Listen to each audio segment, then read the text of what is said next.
ಕಾರ್ಗಿಲ್ಲ ಬೆಟ್ಟಗಳ ಮೇಲೆ ಭಯೋತ್ಪಾದಕರ ವೇಷವನ್ನ ಹಾಕಿಕೊಂಡು ಬಂದಂತಹ ಪಾಕಿಸ್ತಾನಿ ಸೇನೆಯನ್ನ ನೋಡ್ಕೊಂಡು ಬರೋದಕ್ಕಾಗಿ ಸೌರಭ್ ಕಾಲಿ ಅವರ ನೇತೃತ್ವದಲ್ಲಿ ಒಂದು ತಂಡವನ್ನ ಕಾರ್ಗಿಲ್ ಬೆಟ್ಟದ ಬಜರಂಗ್ ಪೋಸ್ಟ್ ಕಡೆಗೆ ಕಳಿಸಲಾಗ್ತದೆ. ಬಜರಂಗ್ ಪೋಸ್ಟ್ ಕಡೆಗೆ ಸೌರಭ್ ಕಾಲಿ ಅವರ ಸೇನೆ ಹತ್ತಿರವಾಗುತ್ತಿದ್ದಂತೆಯೇ ಅವರ ಮೇಲೆ ಗುಂಡಿನ ದಾಳಿಯನ್ನ ಪಾಕಿಸ್ತಾನಿ ಸೇನೆ ನಡೆಸುತ್ತದೆ.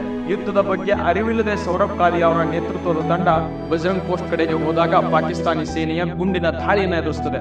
ಸುಮಾರು 1.5 ತಾಸುಗಳ ಕಾಲ ಗುಂಡಿನ ಚಕಮಕಿಯನ್ನು ನಡೆಸಿ ಶಸ್ತ್ರಾಸ್ತ್ರಗಳು ಖಾಲಿಯಾದ ನಂತರ ಸೌರಭ್ ಕಾಲಿ ಅವರ ತಂಡ ಪಾಕಿಸ್ತಾನಿ ಸೇನೆಯ ಕಡೆಗೆ ಸೆರೆ ಸಿಕ್ಕದೆ. ಅಪಾರ ಶಸ್ತ್ರಾಸ್ತ್ರಗಳೊಂದಿಗೆ ಯುದ್ಧಕ್ಕೆ ಸನ್ನದ್ಧರಾಗಿ ಬಂದಿರುವಂತಹ ಪಾಕಿಸ್ತಾನಿ ಸೇನೆ ಸೌರಭ್ ಕಾಲಿ ಅವರ ನೇತೃತ್ವದ ತಂಡವನ್ನ ತನ್ನ ತೆಕ್ಕೆಗೆ ತೆಗೆದುಕೊಳ್ತದೆ. ಮೇ 15, 1999ಕ್ಕೆ ಕಾಣೆಯಾದ ಸೌರಭ್ ಕಾಲಿ ಅವರ ನೇತೃತ್ವದ ತಂಡ ಒಮ್ಮೆಲೆ ಸಿಕ್ಕಿದ್ದು ಜೂನ್ 7ಕ್ಕೆ, ಜೀವಂತವಾಗಿ ಅಲ್ಲ, ಶವವಾಗಿ. ಒಬ್ಬ ಮನುಷ್ಯನನ್ನ ಎಷ್ಟು ಚಿತ್ರಹಿಂಸೆ ಕೊಟ್ಟು ಸಾಯಿಸಲು ಸಾಧ್ಯ ಎನ್ನುವಂಥದ್ದನ್ನ ಅಂದು ತೋರಿಸಿದ್ದು ಪಾಕಿಸ್ತಾನಿ ಸೇನೆ. ಸೌರಭ್ ಕಾಲಿ ಅವರ ಕತ್ತನ್ನ ದೇಹದಿಂದ ಬೇರ್ಪಡಿಸಲಾಗಿತ್ತು. ಕಾಸಿದ ಕಬ್ಬಿಣದಿಂದ ಕಿವಿಯ ತಮಟೆಗಳನ್ನು ಒಡೆಯಲಾಗಿತ್ತು. ಕಣ್ಣಿನ ಗುಡ್ಡೆಗಳನ್ನು ಕೀಳಲಾಗಿತ್ತು.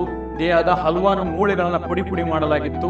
ಕೈಯನ್ನ ದೇಹದಿಂದ ಬೇರ್ಪಡಿಸಲಾಗಿತ್ತು. ಕಾಲನ್ನ ದೇಹದಿಂದ ಬೇರ್ಪಡಿಸಲಾಗಿತ್ತು. ಹಲ್ಲನ್ನು ಕೂಡ ಪುಡಿ ಮಾಡಲಾಗಿತ್ತು.